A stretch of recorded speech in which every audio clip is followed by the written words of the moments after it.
बघा किती मस्त झाल्या आहेत. एक तुम्हाला आता तोडून सुद्धा दाखवते किती सॉफ्ट झाल्या आहेत त्या. हे बघा एकदम मस्त. नमस्कार. आज मी बनवते कोकणातील अशा पारंपरिक जे नागपंचमीला बनवतात ना नेवऱ्या, त्या आज मी बनवते. तर चला बघूया. मग नेवऱ्या बनवण्यासाठी आपल्याला ना ओला नारळ लागतो. ते मी हा बघा आत्ताच नारळ ओला असं फोडून घेतला आहे. तो आता मी नारळ विडीवर असा खवून घेते. हलक्या हाताने असं खवून घ्यायचा, म्हणजे परत मग मिक्सरला लावायची गरज नसते. आणि या नेवऱ्यानं आपल्याला ना ओला नारळच लागतो. असं मी नारळ हा किसून घेते. खोबरं साहित्य दाखवते तुम्हाला. हे खोबरं ना मी दोन्ही वाट्या किसून घेतल्यात आणि ते पण अशा वरवरच्या किसून घेतल्यात. असं मुळापासून नाही घेतल्यात. जे काळं असेल ना ते नाही घेतलं आहे. सगळं वाईट असेल तेवढंच घेतलं आहे.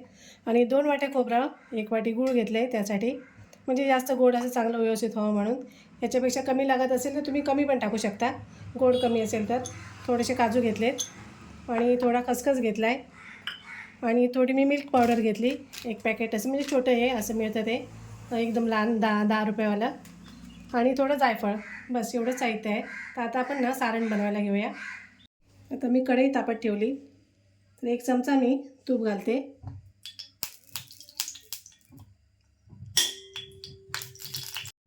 आता आपल्याला काजू थोडेसे परतून घ्यायचे आहेत. ड्रायफ्रूट आपल्याला हवे ते टाकू शकतो. हो हो, हवे ते टाकू शकतो. हवे तेवढे टाकू शकतो. हो, आपल्याला काय खायचंच असतं ना. बरोबर आहे. त्यातलं हे सगळे ड्रायफ्रूट यूज करू शकतो. हो हो हो.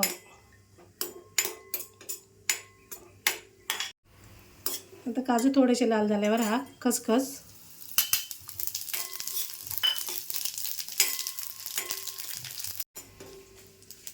आता हे मस्त झालं आहे. आता मी खोबरं टाकते.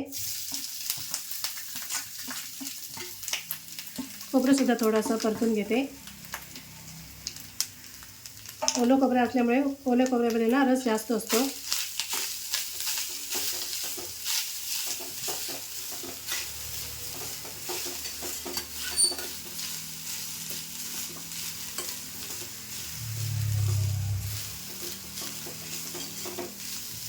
नागपंचमीमध्ये लोक करतात म्हणजे करतात ना. हो हो हो असतात ना. हो. तळ्याचे पदार्थ कोकणामध्ये करत नाही जास्त, बनवत नाहीत. तर असं उकडीचं वगैरे काय असेल ना तर बनवतात. हो.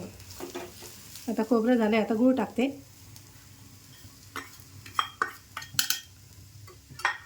गोड आपल्या आवडीनुसार. गूळ कोणाला साखर आवडत असेल तर साखर टाकायची. पण आपण घेतलेलं प्रमाण बरोबर आहे. हो, 2 वाटे हां 1 वाटी गूळ घेतले. हो, त्याच वाटीच्या मापाने घ्यायचं. ते छान असं एकजीव करून घ्यायचं.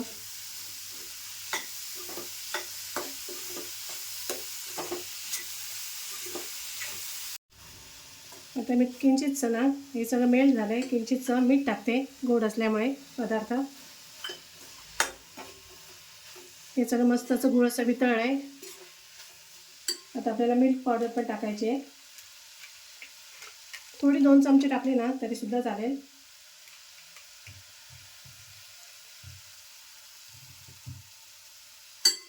मिल्क पावडरने फरक पडतो. टेस्ट छान येते. हां, टेस्ट मस्त येते. आणि थोडं मी जायफळ पण टाकते किसून.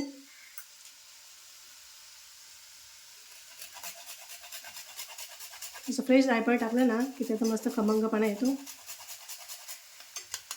खूप जास्त पण नाही टाकायचं.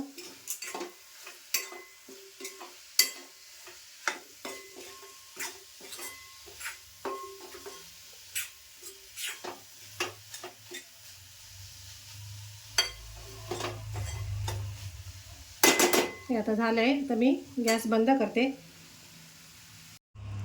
हे तांदळाचं पीठ आहे. हे घरात मी जे भाकरी बनवते ना तेच पीठ मी घेतलं आहे. तांदूळ धुवून सुकून दळून आणलेलं आहे. आणि हे मी 2 वाट्या घेतलं आहे. आणि आपल्याला थोडा रवा घ्यायचा आहे. बारीक रवा घेतला आहे मी, अर्धी वाटी. आणि 1 वाटी मी दूध घेतलं आहे आणि 1 वाटी मी पाणी घेतलं आहे. आता दूध आणि पाणी घ्यायचं म्हणजे पांढरे शुभ्र अजून मस्त छान असे पांढरे शुभ्र होतात. आणि रवा टाकल्यामुळे पण पीठ एकदम मस्त सॉफ्ट होतं एकदम. तर आता हे सगळं मी उकडून घेते. तर मी टोप तापत ठेवला आहे. आता पाणी आपल्याला आणि सगळे उकळून घ्यायचं आहे, दूध आणि 1 वाटी दूध हे छान असं उकळी काढून घ्यायचं.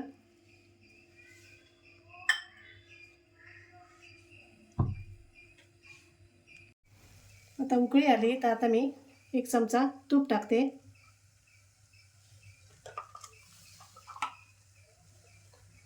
आणि हा रवा घेतला आहे ना मी, तो सुद्धा टाकून घेते.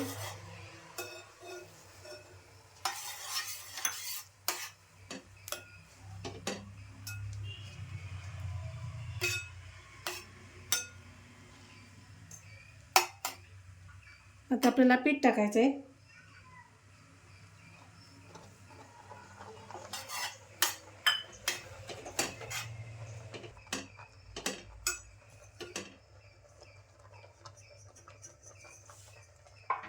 ते सगळं पीठ टाकून घेतलं आहे.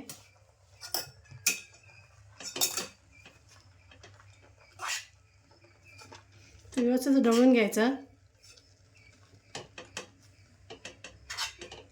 आणि यात आपल्याला ना चवीप्रमाणे मीठ टाकायचं आहे.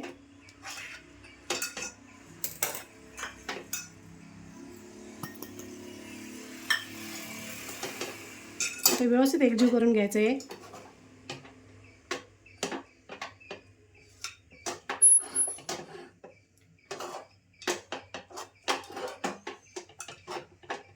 आणि नंतर 2-3 मिनिटासाठी ना झाकून ठेवायचं.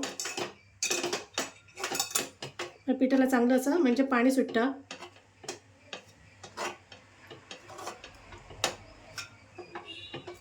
पीठ मस्त असं बघा रवाळ झालंय.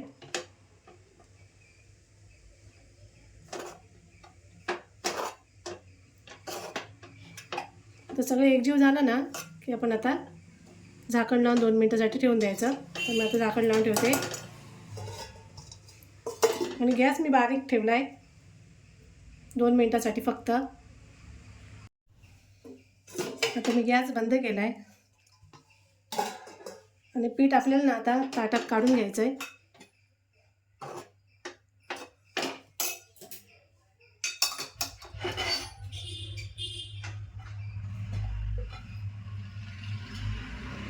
आणि मस्त असं थंड करून घेऊन पीठ मळून घेणार आहे. अजून मस्त गरमच आहे भरपूर. पीठ बघा असं मस्त झालं आहे. थोडं आता थंड करून घेते. आता मी थोडं थंड पाणी घेते हातावर आणि मळून घेते. अजून एकदम असं थंड झालं नाही.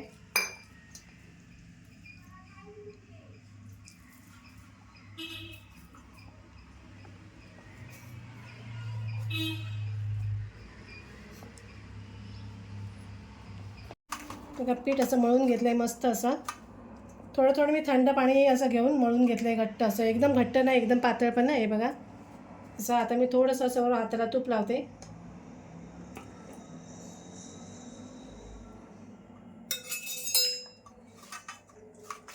एकदम असं छान मळून घेते. म्हणजे आता आपले झालं आहे पीठ तयार.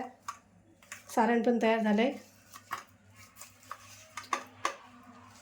पीठ एकदम मस्त असं लोण्यासारखं आलं आहे.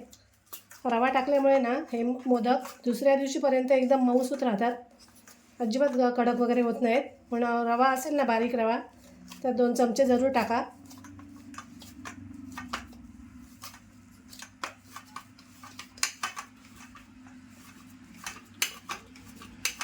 आता पीठसुद्धा तयार झालं आहे. आता मी सगळं असं काढून घेते आणि मस्त अशा नेवऱ्या बनवायला घेते.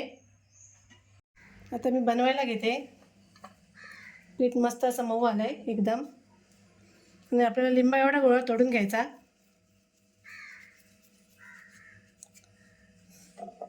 आणि आपल्याला हाताने बनवता येत नसेल ना पारी, तर आपण अशी सोप्या पद्धतीने बनवायची. ते दाखवते मी सोपी पद्धत.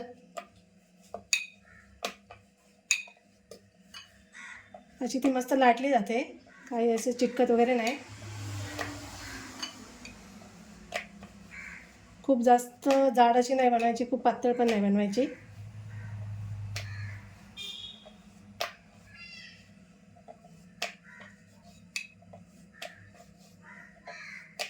आणि आपल्याला एकसारखे पाहिजे असेल ना ते एका वाटीच्या वाटीने आपण असं कापून घ्यायचं. आता मी वाटी घेतली आहे.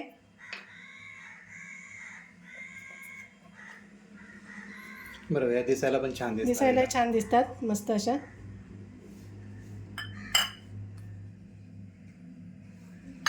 असं खूप जास्त पण नाही, खूप पातळ पण नाही,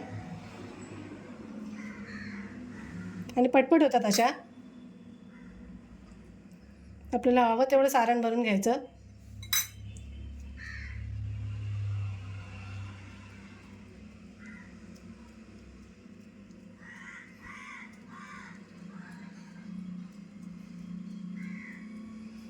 आणि पुढची साईड अशी थोडी पातळ करून घ्यायची. इथे डिझाईन छान येते.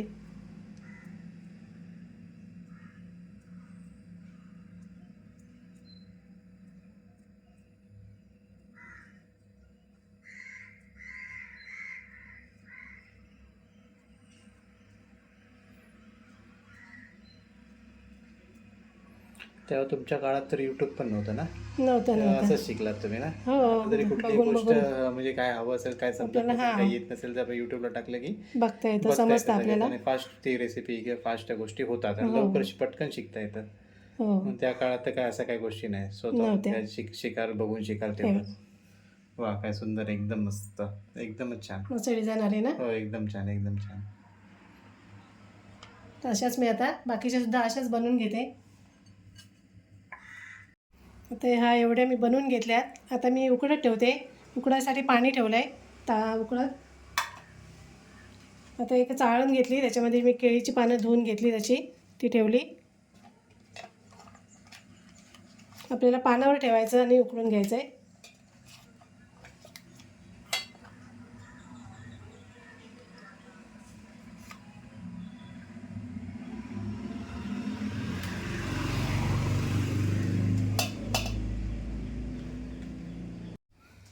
आता मी उकडत ठेवते. आता हे 10 मिनटासाठी आपल्याला मस्त असे छान वाफ आली की काढून घ्यायचे. मग आता मी गॅस बंद केला आहे. 10 मिनटं झाली. नेवऱ्या मस्त अशा पांढऱ्या शुभ्र झाल्यात आणि शिजल्यात पण मस्त अशा. वाफ येते बघा. हो, मस्त आणि पांढऱ्या शुभ्र आणि छान दिसत छान दिसत आहे सगळ्या. आता मी काढून घेते डिशमध्ये. मी काढून घेते. हाताला पाणी लावून घेतले, गरम आहेत भरपूरच.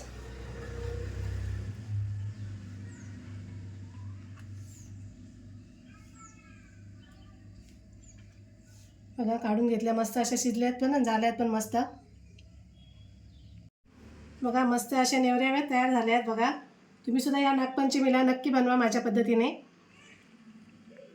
आणि व्हिडिओ आवडल्यास लाईक करा, कमेंट करा, शेअर करा आणि आमच्या चॅनलला सबस्क्राईब करा. धन्यवाद.